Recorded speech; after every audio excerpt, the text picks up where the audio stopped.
you just mentioned you two were Howard University graduates, HBCU. I'm a proud graduate of HBCU as well, Jackson State University.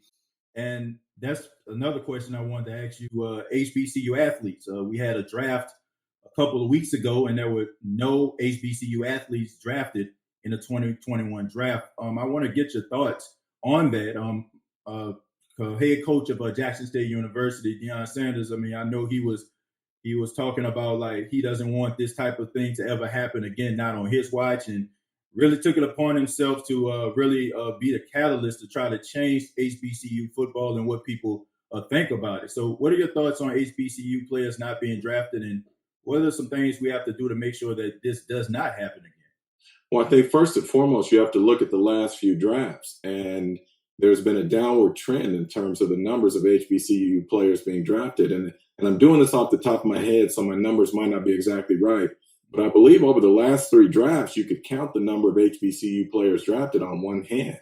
Right. And it includes this year where there were none. Also complicating matters this year, as you know, was COVID. And you had some programs that didn't play, and you had some that only played, a small number of games. And that's not to take these teams off the hook, but it is a factor where first of all, you're not allocating the large percentage of your resources to these schools anyway. And now you have less data and information and tape to go on. So look, the reality is, I think as Deion said it best, he said, I coached against these men this year. I know there are men here who can play in the NFL. And I believe him. And I think what teams do is that sometimes it's strategic on their part, where they say they feel some of these HBCU players won't be drafted because of where they played, and therefore we can get them during the free agency period. We have a better shot of going out and choosing who we want, and no one knows who we want, and we pay them, and we can do better that way. But getting back to the heart of your question, it's ridiculous, to me, that none were drafted. I'm sorry, as a product of an HBCU, as someone who knows the history of HBCUs, particularly as it relates to football, you can't tell me there aren't guys out there who can play in the NFL.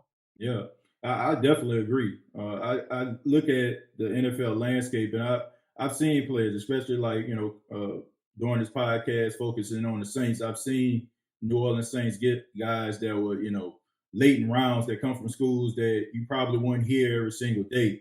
So with that, I feel like they did do their due diligence. And my question is, if you're doing your due diligence, why can't you do your due diligence at a Jackson State or Howard University or, Alabama A&M? There's some really great talented players out there.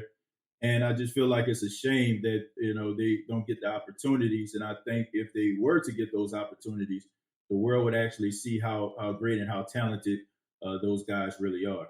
This is such a multi-layer subject, and I think number one, so many things come into play, and you also have, potentially implicit bias where, you may have some scouts who just in their own thinking think that HBCU football is inferior to the PWIs. So you might be dealing with that right up front.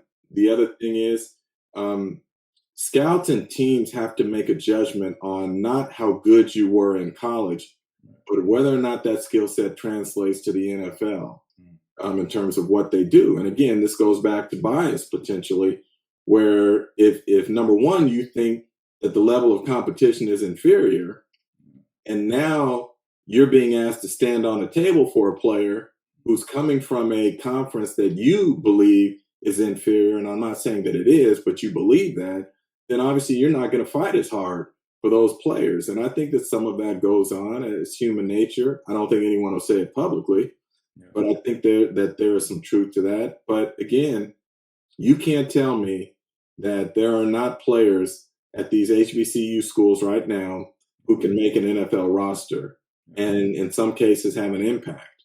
I just refuse to accept it. And I do as well. I understand that it's a tough business. The NFL is a tough business. People want to make sure that they make their splash, and they want to stay in their positions as long as they possibly can. And some of them feel like the best way to do that is that they don't toe the line, so to speak.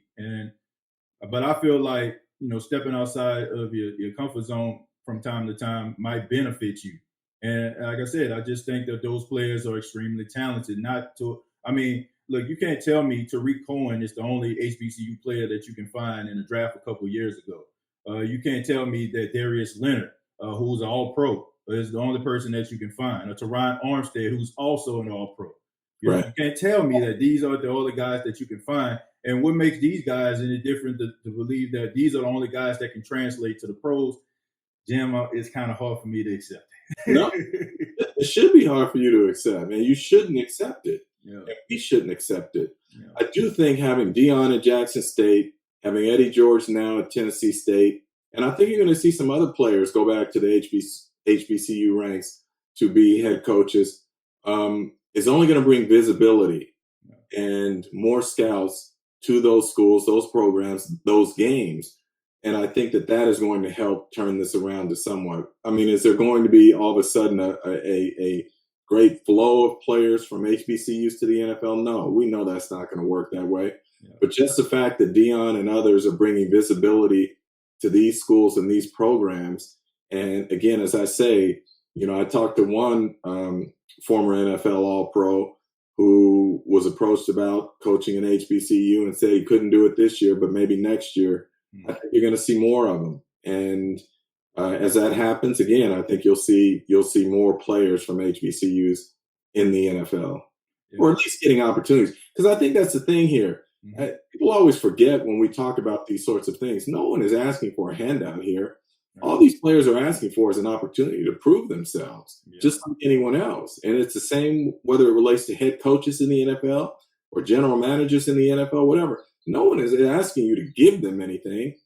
All they're asking for is an opportunity to prove themselves. And I think if they get the opportunity to prove themselves, they will. Yeah.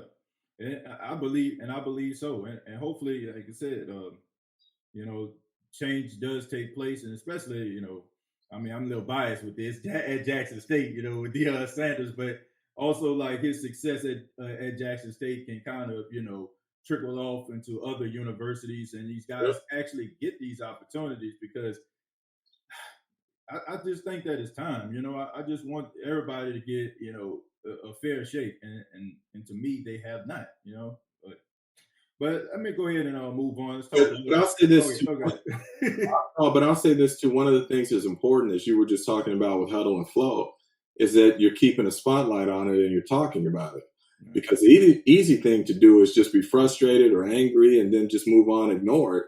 But as long as you talk about it, and for me, I say it's important to talk about it, trying to take some of the emotion out of it. Because when you get emotional, people a lot of times, unless they agree with what you say, will just tune you out.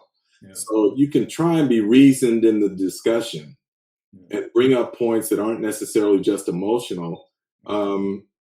I think you have a better chance. And so for you to keep bringing it up or to focus on it and want to have a discussion about it, it's only going to help. Yeah. I mean, I think that's what it's all about. I think it's about communicating. And I hope, that people can, set aside their, some of their feelings. Like some of the feelings that we have, we're so emotional about them. We don't try to see other people's point of view.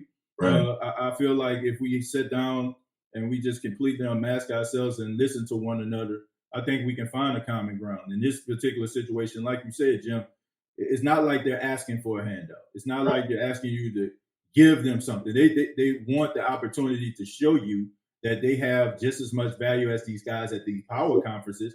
And if you give them the opportunity, you're not going to regret it. And I believe that you won't regret it if you give them the opportunity.